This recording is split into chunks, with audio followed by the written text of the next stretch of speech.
There are three completely different sections. The first section, Emeralds, was inspired by his French ballerina Violette Verdi. And I also feel that a lot of that ballet was inspired by Fokine, who was the father of neoclassical ballet. He created Les Sylphides, which was the first ballet that didn't have a story.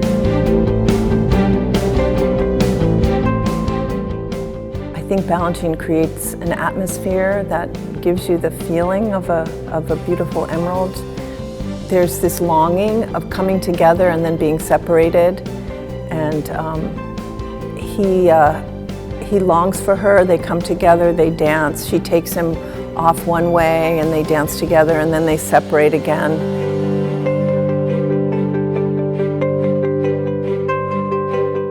So there's definitely a very romantic flavor to that pas de deux. There's a sense also when you're watching Emeralds of a higher place, you know, somewhere not on the earth. The second ballerina, which was originally Mimi Paul, she does her entire pas de deux on point. She's walking on point as if she's, you know, she's placing her feet gently on the ground, and she's exploring not just where we are on earth, but a little bit higher.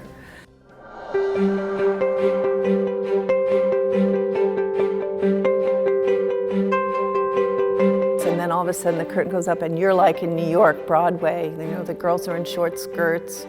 The movements are very extreme and precise.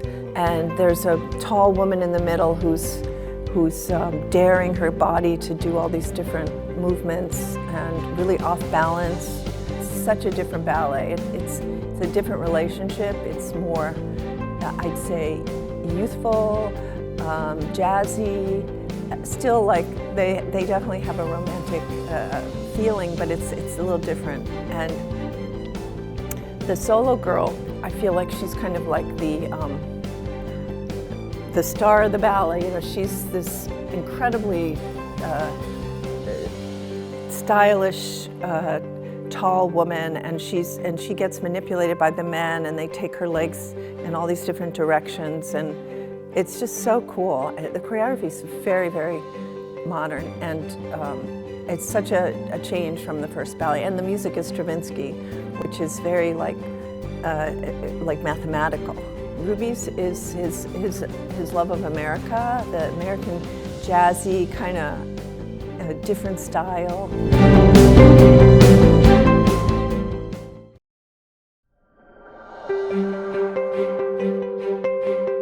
There's a whole relationship going on with the man and the woman, and they're very like proper. And Jacques D'Amboise said to me that it's a pas de trois because it's the man, the woman, and the audience. So you have to include the audience in this particular romantic pas de deux. You don't. Sometimes when you see a ballet, you see you feel like you're just watching. But with Diamonds, you're with the dancers. They include you in on their romance, so to speak. Is extremely romantic, extremely romantic. What I really love about it is that often the woman is so wonderful, but to have someone like Raphael doing the man, where you look at both of them equally adoringly, because they're both such artists in the pas de deux. He's not just back there lifting her, he's dancing with her. And I love that so much. They elevate the ballet. It's really important that we have such, there are the diamonds in the ballet.